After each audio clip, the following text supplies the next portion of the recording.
En consecuencia, corresponderá al Congreso de la República evaluar si la conducta del defensor del pueblo está incursa o no en alguna de las causales de cese que tiene establecida por la ley orgánica. Hay varios temas de los que vamos a hablar con la exministra de Justicia, Delia Muñoz. Bienvenida, exministra exitosa. Buenas noches, Karina. Muy amable por la llamada. Muchísimas gracias por estar aquí. Explíquenos usted por qué esto en realidad ha abarcado no solamente al abogado Oré, sino también a todos los demás, no a todos los que solicitaron, sino a Keiko Fujimori, a Figari, a la abogada Llosa y a algunos más. Vamos a ver, muy rapidito. Toda persona tiene derecho a ser juzgada por un juez imparcial. Sin embargo, se asume que el fiscal, dentro de la imparcialidad, lo que le toca es ser objetivo, es decir, que no puede tener ninguna preconcepción respecto de los hechos que esté investigando. Entonces, cuando esta investigación comienza, donde se supone que la obstrucción se realiza a la investigación que realiza el fiscal Pérez, él comienza a investigar a todos los involucrados en este caso denominado Cócteles por delito de obstrucción a la justicia.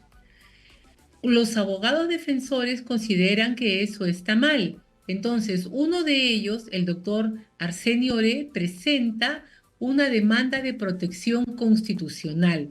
Y es en esa instancia donde se han cautelado los derechos del señor Oré. Pero aparte de cautelar en el caso concreto, el Tribunal Constitucional, cumpliendo el rol garantista que tiene de hacer respetar los derechos fundamentales, señala que lo que dispone en esa sentencia en el considerando 16 constituye jurisprudencia obligatoria. ¿Qué cosa dice allí el Tribunal Constitucional? Que el fiscal tiene que conocer los hechos cuando va investigando, es lo que le llama la conducta intercrímenes, y que adicionalmente una persona que se considera afectada por eventuales delitos no puede ser quien los investigue.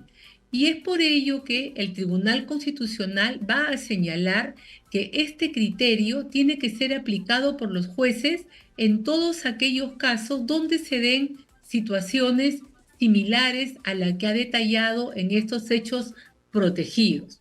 Entonces, ¿qué cosa es lo que ha hecho la sala que está conociendo el caso Cócteles? Ha analizado las alegaciones que hicieron no solamente el señor Arsenio Oré, sino todos los otros inculpados e inclusive el Partido de Fuerza Popular, y ha decidido no anular el caso, no declararlos inocentes, sino dejar sin efecto la convocatoria al juicio oral.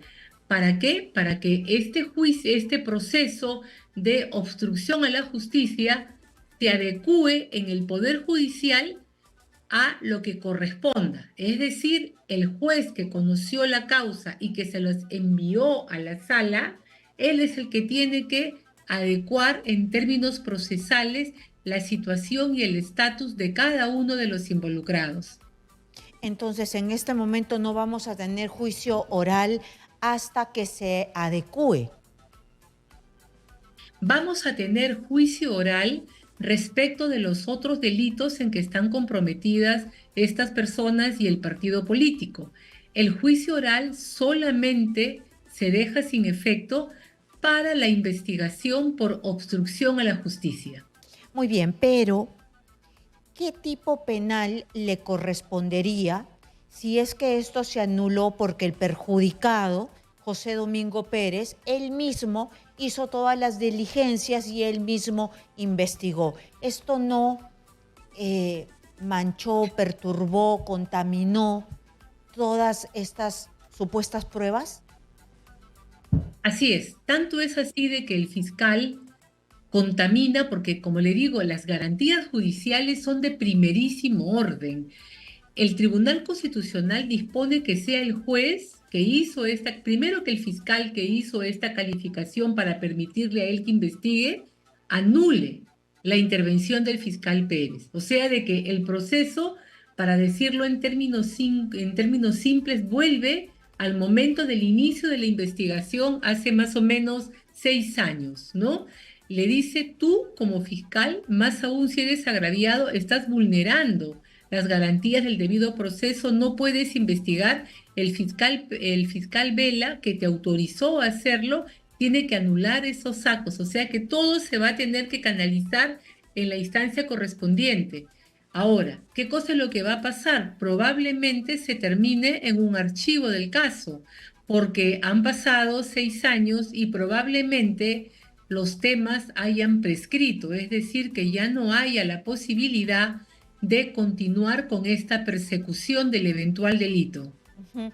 ¿Y cómo sabemos si prescribe o no?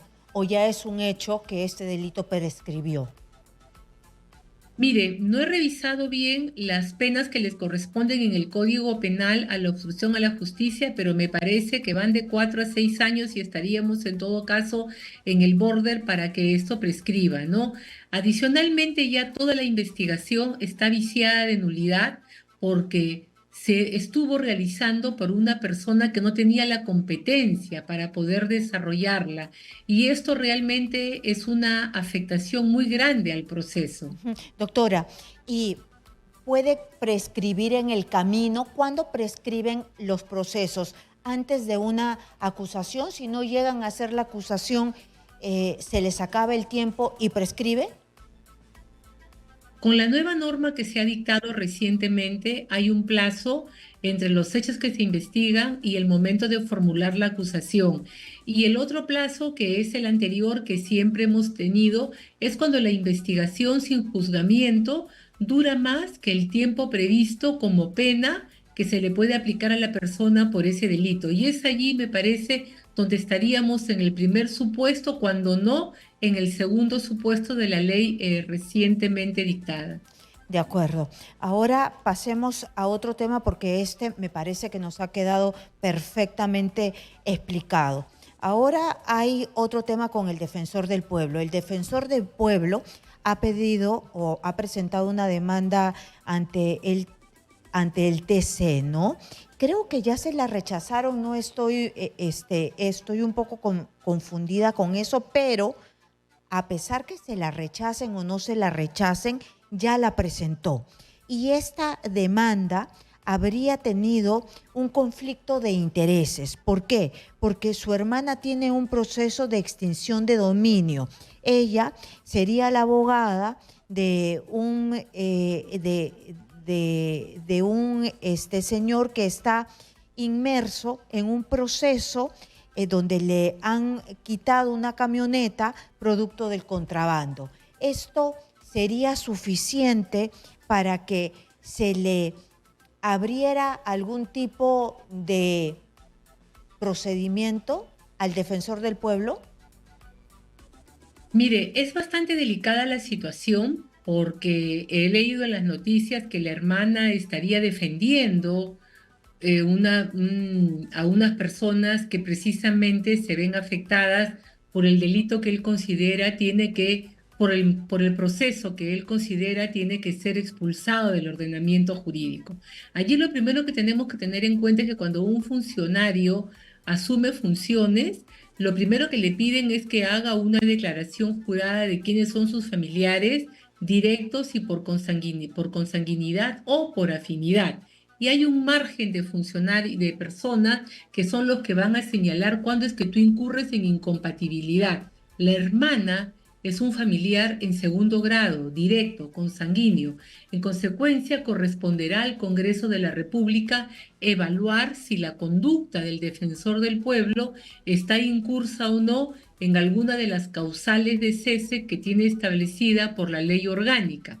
Eso es lo primero, corresponderá al Congreso hacer la investigación correspondiente. Cabe señalar que si el convenio no actúa de oficio, cualquier persona puede presentar un pedido de acusación constitucional contra el señor defensor del pueblo. Dicho esto, estamos hablando del régimen de lo que se llama la ley de pérdida de dominio o extinción de dominio, que es un régimen muy especial, muy draconiano, porque aquellas personas que hayan incurrido en delitos graves como narcotráfico, corrupción, trata de personas, minería ilegal, sin esperar a que reciban una condena, se les quita todos los bienes, las cuentas, las casas, los carros que puedan tener, porque se asume que provienen de esta actividad ilícita. Y como el origen es una actividad ilícita, esta persona, dice la ley, nunca fue dueña de esos bienes, sino que estos le corresponden al Estado. Por eso es que el Estado procede a hacer el decomiso y luego lo saca a subasta. Desde mi punto de vista, es una norma muy cuestionable, muy discutible. El Tribunal Constitucional tendrá que analizar si está o no en consonancia con la protección a la propiedad que tenemos allí reconocido. Es un modelo que se viene usando en el mundo desde la Convención de Palermo, luego los papeles de Mérida, como una herramienta contra la corrupción. Sin embargo, desde mi punto de vista, lo que faltaría es precisar qué ocurre con los bienes o cómo se repara al propietario de estos si es que ya han sido dispuestos, si es declarado inocente. Pero no necesariamente esa necesidad de completar la norma puede tornar a todo este régimen en inconstitucional. Se viene un debate muy interesante a nivel jurídico que no tiene nada que ver con la incompatibilidad o situación esta de querer favorecer que podría uno presumir por parte del señor defensor del pueblo a personas allegadas a él. Por supuesto, ya quiero precisar que la norma todavía no ha sido discutida, está todavía en el Tribunal Constitucional y lo que ha presentado el Defensor del Pueblo es una demanda precisamente para que esta extinción de dominio sea declarada inconstitucional. Pero esta no es una herramienta de lucha contra la corrupción que no Claro, claro. solamente, que no Este solamente se modelo utiliza aquí, sino en el resto del mundo. no, no, no, no, no. Este modelo se está utilizando en muchos países en el mundo, forma parte de lo que se llaman las nuevas teorías del derecho penal en América Latina. El primer país en aplicarlo fue Colombia y cuando se da la primera regulación entre el año 2008-2009, se conversó mucho con ese país para ver sus experiencias, se apreció que los resultados habían sido muy buenos en la lucha contra los señores del narcotráfico y entonces el Perú copia ese modelo colombiano con algunas características. Luego, en el gobierno del señor Kuczynski en el año 2018, se van a hacer unas modificaciones al régimen estableciendo las situaciones que hoy generan mucha controversia a nivel de quienes son investigados y como una cuestión de pie de página señalar que el señor Kuczynski cuando comienza a ser investigado, aún todavía no tiene acusación, no está en juicio oral, sin embargo, sus bienes, sus casas ya le fueron incautadas en aplicación precisamente de este mecanismo de extinción o de pérdida de dominio. Es decir, todavía no se ha determinado cuál es el procedimiento, si es que finalmente en estos juicios larguísimos que tenemos lamentablemente en nuestro país y la persona es declarada inocente, ¿cómo se le devuelve el bien? No se les devuelve. Así es. No se les devuelve. Ahí es donde está para mí el vacío que se tendría que regular, porque como la extinción o pérdida de dominio es un proceso paralelo, o sea, supóngase, a mí me denuncian por narcotráfico y me embargan mi casa, mi carro, mis cuentas bancarias, y me abren un proceso por narcotráfico, pero el de extinción de dominio, la pérdida de mis bienes va en un procedimiento aparte que es muy rápido, muy célere y que va a terminar en pocos meses. Mientras que yo por este lado puedo afrontar una investigación de 3, 6, 9 años y puedo terminar siendo inocente.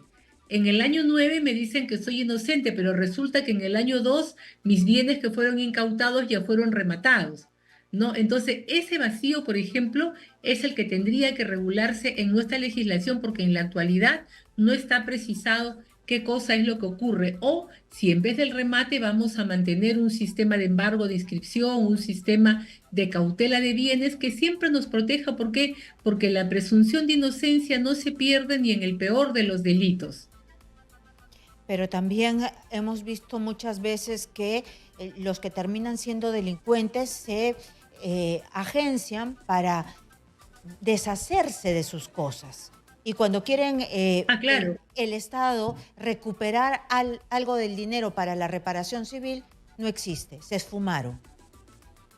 Pero en este régimen de pérdida de dominio o de extinción de dominio, esto alcanza al titular, a los parientes y a todos aquellos terceros que hubiesen podido comprar los bienes, así fuere de buena fe, porque se asume que la persona nunca fue titular de la propiedad de los bienes y en consecuencia toda transferencia, toda entrega se tiene por no válida. Y por eso es que el Estado puede ir de frente y llevarlos a su ámbito, incautarlos e inclusive venderlos antes de que termine el proceso madre, por decirlo así. Ujú. Muy bien, como usted bien dice, toda norma puede ser mejorada siempre y cuando sea para la lucha contra la corrupción. Acá hay dos normas que quisiera, o dos proyectos que quisiera que usted los analice. El Jurado Nacional de Elecciones propone suspender a partidos políticos si no retiran a fundadores sentenciados por corrupción. Y hemos sabido que la semana pasada que Luis Cordero Jontay, de la bancada de Somos Perú, presentó un proyecto de ley que busca eliminar la restricción que impida a personas sentenciadas por delitos de corrupción postular a la presidencia o vicepresidencias del Perú. Es decir, van en sentido contrarios estos dos proyectos. ¿Qué le parece a usted? El Jurado Nacional de Elecciones tiene iniciativa legislativa en materia electoral. En consecuencia, pueden presentar el proyecto. El que lo presenten no significa necesariamente que va a ser aprobado, tiene que pasar todo el procedimiento que está establecido para la dación de una norma. En el interín se discutirá. Pero ya tenemos otras normas que prohíben la participación en elecciones de personas que han sido sancionadas. Acá lo que plantea el Jurado Nacional de Elecciones es el sacar de la vida política a aquel partido que mantenga a una persona que hubiera sido condenada por delitos de corrupción, ¿no? El fundador. Ahora, ¿quiénes son los fundadores? Porque usted me ha dicho que es el fundador. ¿Quiénes son los fundadores o el fundador? Me parece que en este momento estaríamos con los partidos registrados. En el caso de En el el caso de partido Perú de Perú Libre, Libre, sí, ¿no? sería pues Vladimir Cerrón. Estos delitos son el Claro. terrorismo, apología al terrorismo, tráfico ilícito de drogas, violación de la libertad sexual, es decir, violaciones, colusión, peculado, corrupción de funcionarios, tráfico de influencias o enriquecimiento ilícito. Allí lo que está haciendo es crear la causal para cancelar el registro de una organización política, ¿no? Ujú. En este momento de lo que tengo en mente solamente se aplicaría a ese partido, ¿no? Porque en el caso de Fuerza Popular me parece que el señor Fujimori no tiene la condición de fundador de ese partido, ¿no? Me parece que es un militante más. Y en el caso de Antauro Humala, no tiene partido todavía. En el caso del señor Antauro Humala, él dice que no es el fundador del partido, ¿no? Y creo que no sé si está o no afiliado al partido Antauro. Debe estar afiliado, ¿no? Pero el proyecto que usted me ha leído dice que tenga como fundador, Así es. ¿Y por qué ¿no? O está sea, puede. sentenciado él? Porque acá es sentenciado por corrupción, terrorismo, apología al terrorismo, tráfico ilícito de drogas, violación, colusión, peculado, corrupción de funcionarios, tráfico de influencias o enriquecimiento ilícito. Y él fue sedición y homicidio. Él fue sencillo, él evidentemente no califica. Cuando se colocan estos números tasados para anular elecciones de organizaciones políticas es bastante delicado, ¿no? Normalmente los países mantienen, como lo tenemos nosotros, una prescripción genérica y que en el caso concreto, en el Poder Judicial, se demuestre en qué consisten estas faltas contra la moral pública o la seguridad o el atentado contra la sociedad democrática.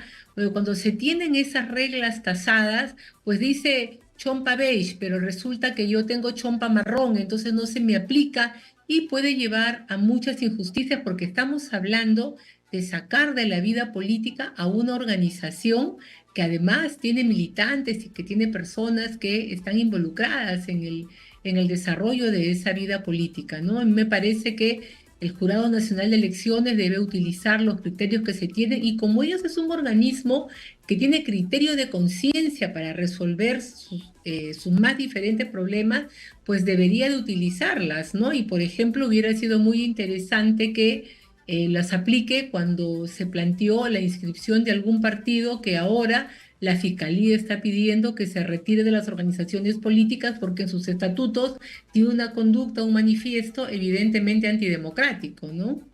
De acuerdo, sería lo mejor. Yo también comparto esa idea. Muchísimas gracias. Hemos estado con Delia Muñoz, ex ministra de Justicia y también ex procuradora en el sistema interamericano. Muchísimas gracias a la señora Muñoz.